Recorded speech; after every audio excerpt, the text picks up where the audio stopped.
Sebelum dunia mengenali peta, sebelum bangsa-bangsa menulis sejarah, sudah ada satu bumi yang bernafas dalam sunyi. Bumi yang dipanggil Tanah Melayu. Ada yang menyebutnya Semenanjung Emas. Ada yang menyebutnya Tanah Rahsia. Tetapi hari ini, kita akan menyentuh satu persoalan besar. Benarkah Tanah Melayu adalah jantung dunia yang disembunyikan? Dalam manuskrip lama dunia barat, semenanjung ini dikenali sebagai Golden Chrysalis, Semenanjung Emas. Pedagang Arab, India, China, semuanya datang ke sini. Mengapa? Kerana tanah ini berada di tengah laluan dunia. Selatnya adalah nadi perdagangan. Lautnya menjadi penghubung tamadun. Jika dunia ini sebuah tubuh, maka laluan ini adalah salur darahnya. Tanah Melayu bukan kuat kerana pedang. Ia kuat kerana kedudukan. Siapa menguasai laluan ini, ianya menguasai ekonomi dunia. Tetapi ada sesuatu yang lebih dalam. Tanah ini menerima tamadun, bukan memusnahkannya. Islam datang, bukan dengan peperangan besar, tetapi dengan hikmah, dengan ilmu dan dengan akhlak. Kualitas terbaik, coba rempah ini. Baik, berapa harganya? 5 koin emas. Setuju, terima kasih. Bukti awal Islam di bumi ini terpahat di batu. Bukan pada cerita lisan, bukan sekadar hikayat, tetapi pada saksi yang tidak berbicara, namun kekal berdiri merentas zaman. Batu bersurat Terengganu. Tulisan Jawi tersusun rapi. Hukum hakam jelas dan tegas. Undang-undang Islam tercatat sebagai pedoman hidup. Ini bukan dongeng, ini bukti bahawa tanah ini tidak menerima Islam secara sambil lalu. Ia menerima dengan faham, dengan tertib, dengan kesedaran. Lalu Islam bukan sekadar menjadi agama, tetapi menjadi asas pemerintahan, asas hukum, asas akhlak dan asas tamadun. Dari Kesultanan Melaka, cahayanya berkembang ke Kesultanan Aceh yang gagah mempertahankan akidah, ke Kesultanan Patani yang makmur dengan ilmu, ke Kesultanan Johor yang menyambung warisan, dan akhirnya ke seluruh alam Melayu. Di bumi inilah ruh Islam berakar, bukan sekadar hadir, tetapi hidup. Anak-anakku, kitab ini mengajarkan kita tentang kesultanan. Sekarang perhatikan ayat berikutnya. Kemudian datanglah ujian. Portugal datang, Belanda datang, United Kingdom datang, dan Jepun datang. Satu demi satu, dengan kapal, dengan senjata, dengan perjanjian, dengan tipu daya. Tanah ini diserang dari segala arah. Pelabuhan dirampas, istana ditekan, perdagangan diambil alih, kuasa dirungkai perlahan-lahan. Sistemnya mungkin runtuh, strukturnya mungkin berubah. Bahasanya mungkin dicampur aduk. Namun, ada sesuatu yang tidak tumbang. Akidahnya, keyakinan pada Tuhan, tidak dapat dirampas dengan meriam.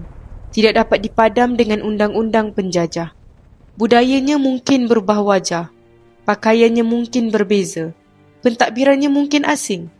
Tetapi degupan jantungnya tidak berhenti.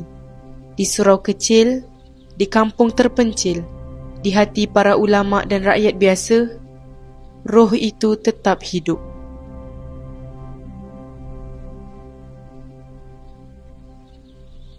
Seiring perjalanan sejarah, lahir pula kisah-kisah yang berbisik di celah waktu. Ada yang percaya bumi ini menyimpan rahsia akhir zaman. Ada yang mengaitkannya dengan tanda-tanda besar, dengan kebangkitan yang dinanti, dengan peranan yang belum terungkap. Ada yang percaya para wali pernah menjejaknya, menyebar ilmu dalam diam, membina jiwa tanpa nama. Nama-nama seperti Wali Songo sering disebut dalam Nusantara sebagai lambang dakwah yang halus, yang mengubah masyarakat tanpa pedang. Ada juga yang percaya tanah Melayu punya peranan besar di masa hadapan. Benar atau tidak, itu bukan untuk kita dakwa tanpa ilmu, bukan untuk dibesar-besarkan tanpa sandaran. Kita tidak membina keyakinan atas mitos. kita tidak menegakkan kebenaran atas sangkaan. Tetapi satu perkara jelas, tanah ini sentiasa melahirkan generasi yang bangkit ketika dunia kehilangan hara. Bangkit membawa ilmu, bangkit membawa adab, bangkit membawa keseimbangan antara dunia dan akhirat. Mungkin bukan kerana legenda, tetapi kerana akar rohnya tidak pernah benar-benar mati. Jika benar tanah Melayu adalah jantung, maka jantung itu tidak berdegup di langit legenda. Ia berdegup melalui kita. Bukan melalui mitos mata-mata, bukan melalui cerita yang dibisikkan tanpa tanggungjawab, tetapi melalui iman yang dijaga dalam diam, melalui ilmu yang dituntut dengan rendah hati, melalui akhlak yang dipertahankan walau diuji zaman. Jantung itu bukan simbol kosong, ia adalah amanah. Setiap generasi diberi pilihan, menjadi degupan yang menguatkan atau menjadi senyap yang melemahkan. Rahsia tidak diberikan kepada yang lalai, tidak dibuka kepada yang hanya ingin tahu, tanpa mahu berubah. Rahsia diberikan kepada yang bersedia, yang membersihkan niatnya, yang meluruskan langkahnya, yang memahami bahawa kebangkitan bermula dari dalam diri. Dan jika hari ini kita masih bernafas di bumi ini, mungkin itu tanda degupan itu masih belum berhenti. Tanah Melayu bukan sekadar tanah. Ia sejarah yang ditulis dengan darah dan doa. Ia amanah yang dipikul oleh generasi demi generasi. Ia ujian yang tidak pernah benar-benar selesai. Dari zaman Kesultanan Melaka hingga ke hari ini, rohnya tidak pernah hilang, hanya diuji dalam bentuk yang berbeza. Dan mungkin kita sedang hidup di zaman di mana jantung itu sedang diuji.